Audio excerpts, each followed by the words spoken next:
Ce livre est sorti le 20 septembre 2012 chez l'éditeur Scrinéo. Ces auteurs sont des experts qui sont en lien avec l'urbanisme et les transports.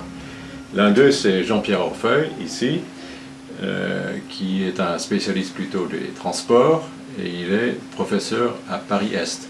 L'autre, c'est Marc Viel, qui est plutôt familier de l'urbanisme, et il a été directeur d'une agence d'urbanisme en province pendant une vingtaine d'années. Jean-Pierre Orfeuille, quelle est votre vision de l'organisation des transports en Île-de-France?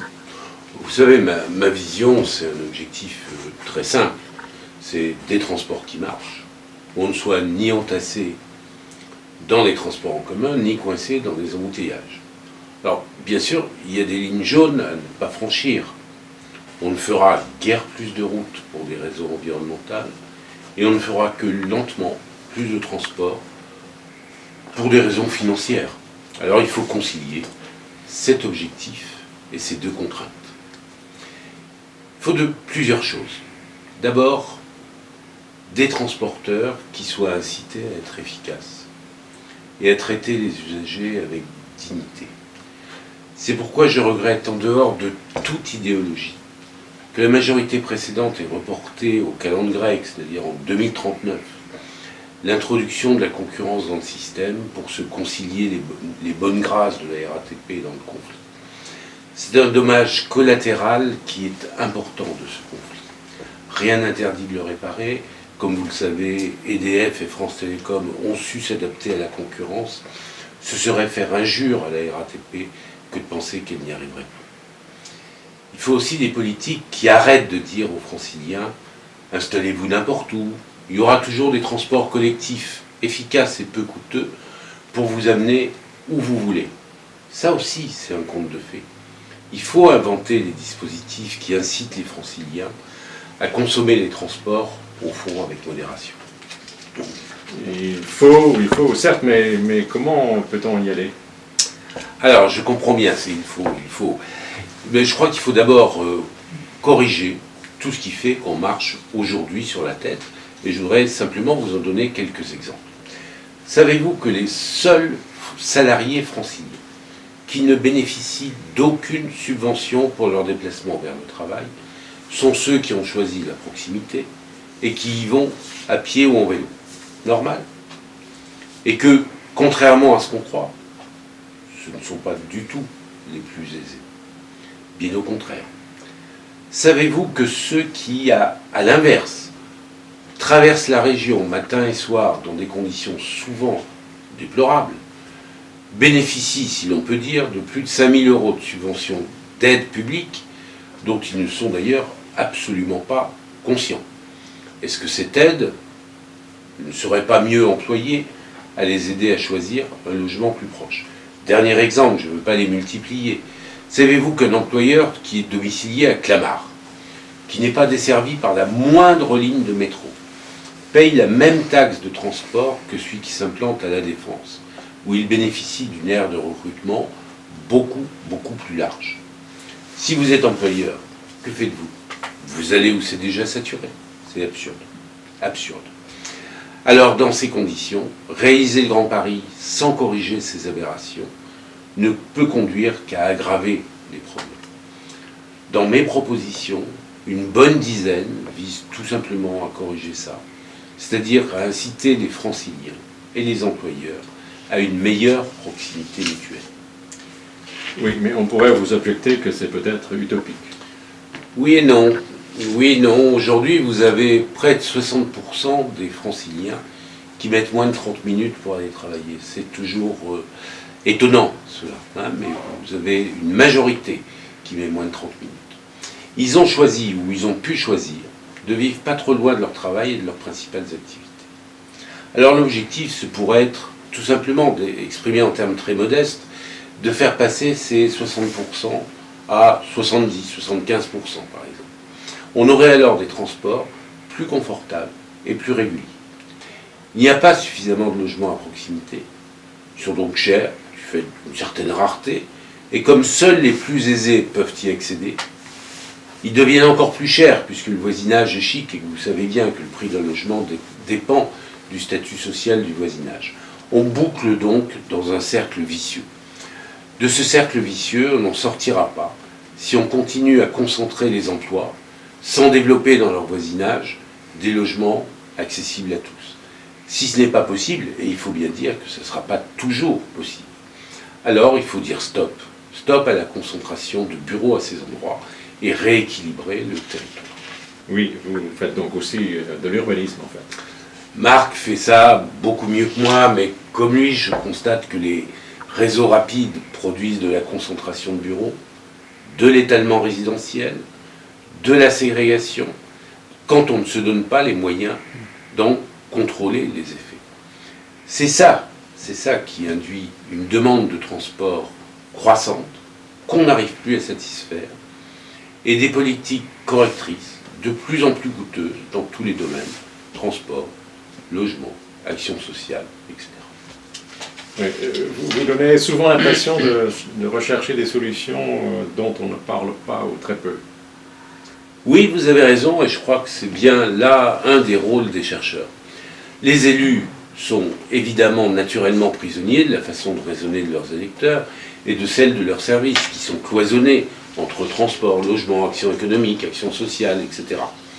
Alors, il faut bien qu'il y ait des gens pour dire que dans une métropole, tout se tient, et que ce n'est pas très malin de rajouter des activités là où le réseau de transport est déjà au bord de l'explosion. Il faut bien qu'il y ait des gens pour dire que des tarifs de transport uniformes et faibles pour tous contribueront à augmenter la demande sur un réseau qui est déjà saturé et à accentuer l'étalement urbain contre lequel on prétend lutter. Il faut bien des gens pour dire que, en plus des tarifs bas pour tous, des smigards aux traders, c'est pas une politique sociale. Il faut bien qu'il y ait des gens pour dire qu'à tout instant, sur un territoire comme l'Île-de-France, il y a des gens qui arrivent dans la région, il y en a qui en partent, il y en a qui déménagent, d'autres qui changent d'emploi, des activités qui se créent, des activités qui disparaissent. Ce ne sont pas seulement les franciliens qui bougent quotidiennement, c'est la ville qui est en mouvement.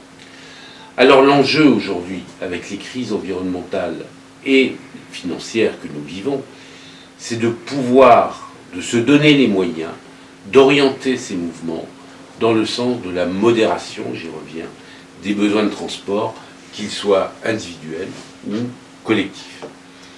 Dire cela, c'est loin de toute démagogie, voir un peu plus loin que le bout de son nez, et dire que la démocratie, c'est de décider en toute connaissance de cause, avec des approches intégrées.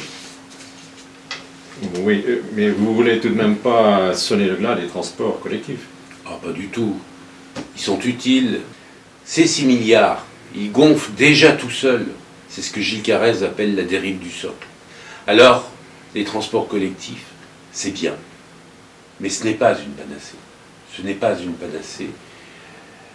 Ils doivent être gérés au service d'un projet de territoire cohérent, je l'ai déjà dit. Ils doivent être mieux gérés, je l'ai déjà dit. Et je vais même jusqu'à dire qu'ils doivent être déchargés des usagers qui pourraient faire mieux et autrement. Mais est-ce que vous voulez sortir les gens des transports collectifs et les remettre sur la route? Sortir les gens des transports collectifs quand ils sont saturés ne doit pas être un tabou. Londres s'y essaye en promouvant la marche. Paris le fait avec Vélib sans le dire.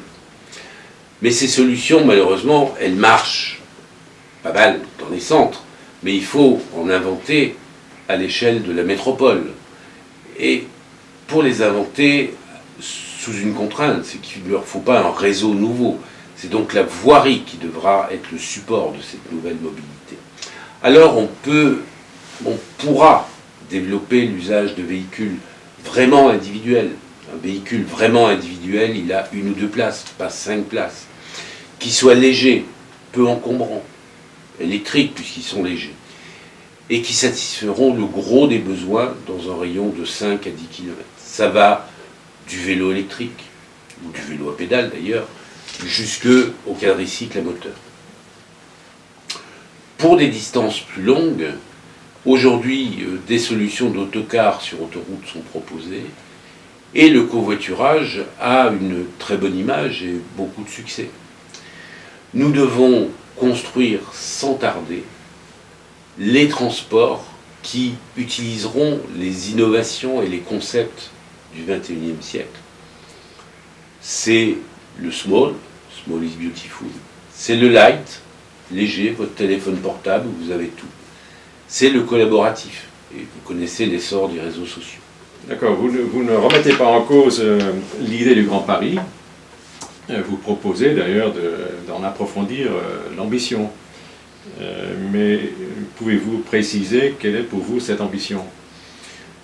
Le point clé, c'est de se mettre d'accord sur ce que ça veut dire qu'être grand, qu'être une métropole.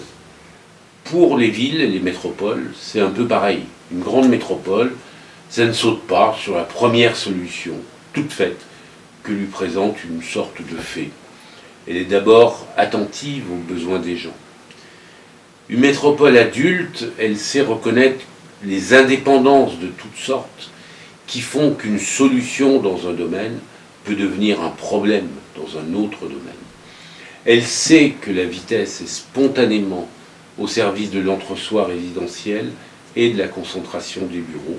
Alors elle se donne les moyens d'en combattre les effets négatifs. Mais actuellement, nous sommes dans une espèce de bourbier. Comment pourrait-on en sortir, à votre avis? On est dans un certain bourbier, mais je l'ai dit, tout n'est pas à rejeter dans le Grand Paris Express, même s'il est bien sûr ridicule de se crisper sur ce qui a été envisagé, par exemple en demandant à François Hollande de tenir les promesses de Nicolas Sarkozy. Être une métropole dynamique, ce n'est pas avoir plus de rails, plus de routes, plus de clusters que sa voisine, pour que les habitants parcourent le territoire à longueur de journée pour s'enfermer à la résidence et au travail dans l'entre-soi. L'enjeu, c'est d'abord de prendre au sérieux le ras-le-bol des Franciliens et de leur proposer des sorties par le haut de la crise actuelle. C'est d'abord assurer un fonctionnement performant et fiabilisé du réseau actuel. C'était le plan de mobilisation des transports. C'est ensuite d'aider tous les Franciliens qui le souhaitent à innover dans leur mobilité, que ce soit en utilisant des petits véhicules individuels dont j'ai parlé, ou en covoiturant. C'est aussi bien sûr réalisé à un rythme sans doute moins rapide que ce qu'on avait prévu, celles des lignes du Grand Paris Express qui sont les plus utiles. D'accord, dans ce contexte, je suppose que vous n'êtes pas en désaccord avec Jean-Marc Jancovici lorsqu'il dit au Sénat, je cite de mémoire, qu'amener une ligne de métro au milieu de la Pampa, c'est-à-dire le plateau de Saclay, relève du délire. Les analyses de Jean-Marc Jancovici sont toujours très pertinentes. Elles rejoignent d'ailleurs le scepticisme, pour ne pas dire plus, qu'a exprimé la haute autorité environnementale dans le bilan environnemental qu'elle a fait du Grand Paris. Quant au cas particulier du cluster de Saclay, il suffit de compter les habitants, les emplois, les étudiants attendus, pour voir que le compte n'y est pas pour arriver à la clientèle justifiée d'un métro. Merci Jean-Pierre Morfeuil et Marc Téziel. Je rappelle le titre du livre, Grand Paris, sortir des illusions, approfondir les ambitions, paru aux éditions Scrinéo, collection Mode de ville.